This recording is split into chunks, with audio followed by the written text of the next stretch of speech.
Avis vascular centre మన దేశంలోనే the best varicose vein hospital.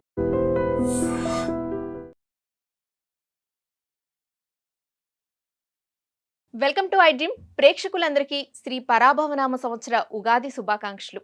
ద్వాదశ రాసుల వారికి ఏ విధంగా ఉంటుందో తెలియచేయడానికి ఈరోజు మనతో పాటు సుప్రసిద్ధ జ్యోతిష్య వాస్తు పండితులు, పంచాంగకర్త బ్రహ్మశ్రీ డాక్టర్ నాయకంటి మల్లికార్జున శర్మ గారు ఉన్నారు. వారితో మాట్లాడదాం.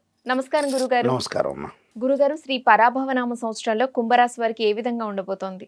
తప్పకుండా అమ్మ. ఓం శ్రీ గురుభ్యో నమః. ఓం శ్రీ మాత్రే నమః.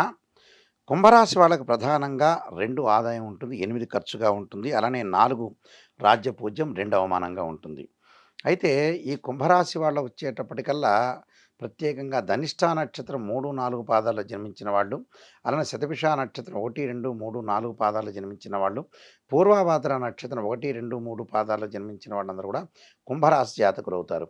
ఈ కుంభరాశి వాళ్ళకి ప్రధానంగా మనం చూసుకునేటట్టయితే పంచమ స్థానంలో గురువు ఉన్నాడు. అంటే జూన్ 1వ తారీఖు వరకు కూడా 5వ స్థానంలో గురువు ఉన్నాడు. అంటే ఇక్కడ లాభాధిపతి, ద్వితీయాధిపతి అయిన గురువు పంచమ స్థానంలో ఉండటం వల్ల సంతానం లేని వ్యక్తులకి సంతానం కలిగే అవకాశాలు ఖచ్చితంగా ఉంటాయి. అంటే ఇన్ఫెర్టిలిటీ ఇష్యూస్ అంటారు. అంటే గతంలో సంతానం కలగలేని వ్యక్తులు ఎవరైతే ఉంటారో వాళ్ళకి సంతానం కలిగే అవకాశాలు ఎక్కువ ఉంటుంది. సంతానం ద్వారా కూడా కొన్ని శుభవార్తలు లభించే అవకాశాలు ఎక్కువ ఉంటాయి. అంటే వాళ్ళ పిల్లలు ప్రయోజకులు కావటం, అలానే వాళ్ళ పెళ్ళిళ్ళు సంబంధాలు కుదరటం, వాళ్ళ ఎడ్యుకేషన్ పరంగా ముందుకు వెళ్ళటం, వారు ఫారిన్ కంట్రీస్కి వెళ్ళే అవకాశాలు ఉండటం, ఇలాంటి శుభవార్తలు వినే అవకాశాలు బాగా ఎక్కువగా ఉంటాయి. సంతానం సంపత్ ప్రథం అన్నారు. సంతానమే జీవితం మెయిన్. ముఖ్యంగా ఏ మనిషి డబ్బు సంపాదించాలన్నా వాళ్ళకంటే కూడా సంతానం బాగుపడాలి, వాళ్ళు బాగుండాలి. అంటే సంతానం చాలా ఇంపార్టెంట్. గతం రోజుల్లో సంతానం సంపద ప్రథం అన్నారు. అంటే సంతానం ఉంటేనే ఐశ్వర్యం ఉన్నట్టుగా అర్థంగా భావించేవాళ్ళు. కాబట్టి ఇక్కడ జూన్ 1వ తారీఖు వరకు అనుకూలంగా ఉంటుంది. జూన్ 2 నుంచి మళ్ళీ అక్టోబర్ 31 వరకు కూడా షష్టమంలో గురువు యొక్క సంచారం వల్ల కొద్దిగా ఆర్థిక పరంగా సమస్యలు రాకుండా చూసుకోండి.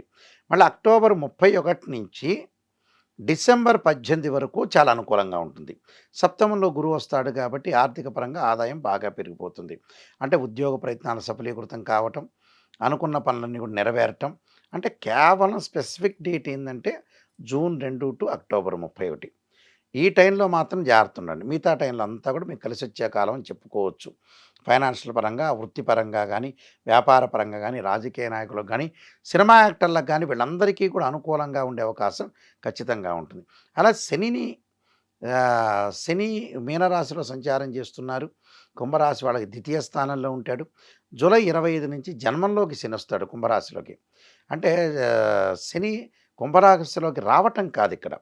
శని జూలై 25 నుంచి వక్రగతిలోకి వెళ్ళిపోయాడు అంటే జన్మం వైపు చూస్తున్నాడు అని అర్థం. క్లియర్గా ప్రేక్షకులందరూ గమనించాలి.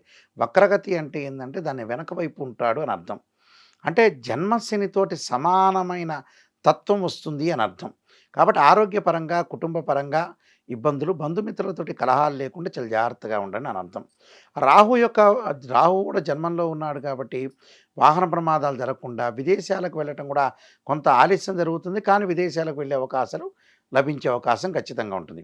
అలాంటి డిసెంబరు 7వ తారీఖు నుంచి రాహువు మకర రాశిలోకి సంచారం చేయటం వల్ల ఆ అదనపు ఖర్చు అనేది మీద పడే అవకాశాలు ఎక్కువ ఉంటాయి. అంటే ఆర్థిక పరంగా ఖర్చులు బాగా పెరుగుతాయి. ఖర్చులు పెరగకుండా కొంత జాగ్రత్తగా ఉండటం ఇంపార్టెంట్ ఇక్కడ.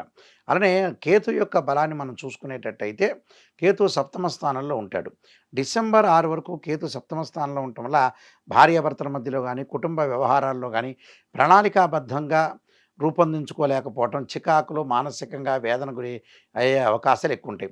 అలాంటివన్నీ గురువు కాకుండా ప్రశాంతంగా ఉండండి. అలానే 6వ స్థానంలో కేతు వస్తాడు. పిత్రార్జితం బాగా కలిసి రావడం, ఫైనాన్షియల్ పరంగా డెవలప్మెంటు, తీర్థయాత్రలు, పుణ్యక్షేత్రాలకు వెళ్ళే అవకాశాలు ఖచ్చితంగా ఉంటాయి. శుక్రుడు యొక్క బలం వల్ల వివాహ ప్రయత్నాలు సఫలీకృతం కావటం, బుధుడి వల్ల జ్ఞానం బాగా పెరగటం, శత్రులు మిత్రులుగా మారిపోయే అవకాశాలు ఎక్కువ ఉంటాయి. రవి వల్ల కూడా నూతన ఉద్యోగాల్లో చేరే అవకాశాలు బాగా ఎక్కువగా ఉంటాయి. అంటే పలుకుబడిని బాగా పెంచుకునే అవకాశాలు ఎక్కువ ఉంటాయి. మరికొన్ని విషయాలకు మనం ముందుగా వెళ్తే స్థానచలనము, మనోవేదన, అనారోగ్యము, అలానే ధనలాభం, అనవసరమైన ప్రయాణాలు చేయొద్దండి. అలానే పుణ్య కార్యక్రమాలు చేస్తారు. కార్యసిద్ధి, దైవభక్తి బాగా పెరిగే అవకాశం, భూలాభం కలిగే అవకాశాలు ఎక్కువ ఉంటుంది. సంతానపరంగా కూడా బాగా లాభం కలుగుతుంది. విద్యార్థులకు మంచి కాలం, వివాహ ప్రయత్నాలు ఫలించే అవకాశాలు ఖచ్చితంగా ఉంటాయమ్మా. గురుగారు, ధనిష్ట నక్షత్రంలో పుట్టిన వారికి ఏ విధంగా ఉండబోతోంది? ఎలాంటి పరిహారాలు చేసుకుంటే మంచిది? ధనిష్ఠా నక్షత్రం, దీన్ని స్రవిష్ఠా నక్షత్రం కూడా అంటారు. ఆకస్మికంగా ప్రయాణాలు, స్థానచలనము, గృహంలో మార్పులు జరగటము, శుభమూలకంగా అంటే శుభ కార్యక్రమాల మూలకంగా కూడా డబ్బులు ఖర్చు పెట్టే సూచనలు ఉంటాం. అలానే కోపంతో వివాదాలు, ఆర్గ్యుమెంట్స్ తోటి వివాదాలు పెరగకుండా చూసుకోవాలి.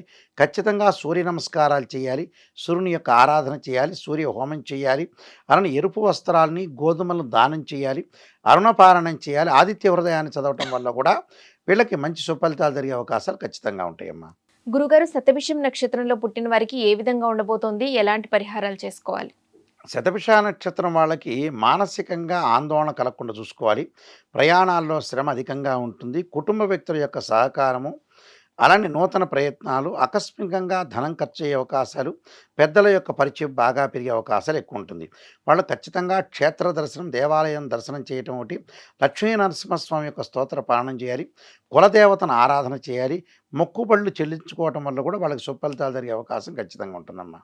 గురుగారు, పూర్వభాద్ర నక్షత్రంలో పుట్టిన వారికి ఏ విధంగా ఉండబోతోంది? ఎలాంటి పరిహారాలు చేసుకోవాలి? పూర్వభాద్ర నక్షత్రంలో జన్మించిన వాళ్ళకి దగ్గరి వారి వల్ల కీర్తి భంగం జరిగే అవకాశాలు ఎక్కువ ఉంటాయి. అవమానాలు జరిగే అవకాశాలు ఎక్కువ ఉంటుంది. వృత్తి వ్యాపారంలో అభివృద్ధి, ఆకస్మిక విజయాలు, నేర్పుతో ఉండాలి, లౌకికంగా ఉండటం వల్ల మంచి జరుగుతుంది. అలానే రుణ విముక్తి జరిగే అవకాశాలు ఎక్కువ ఉంటాయి. అంటే రుణ బాధలు తగ్గించుకుంటారు. వీళ్ళు ఖచ్చితంగా చేయాల్సింది ఏంటంటే ఆదివారం, మంగళవారం ఉపవాసం చేయటం, వాళ్ళ ఇంటి దేవతను ఆరాధన చేయటం, సుందరాకాండ పారాయణం ఒకటి, సౌర హోమాన్ని చేయటం వల్ల కూడా వీళ్ళకి మంచి జరిగే అవకాశాలు ఖచ్చితంగా ఉంటాయి. ఆర్థిక పరంగా ఉండే విషయాలు కొంత జాగ్రత్తగా ఉండటం మంచిది. ఈ రాశి వాళ్ళ, కుంభరాశి వాళ్ళందరికీ కూడా శ్రీ పరాభవనామ సంవత్సరంలో శ్రీ పరమేశ్వరుడు యొక్క కరుణాకటాక్షం ఉండాలని ఆశిస్తూ సర్వే జన సుఖినో భవంతు. ధన్యవాదాలు గురుగారు.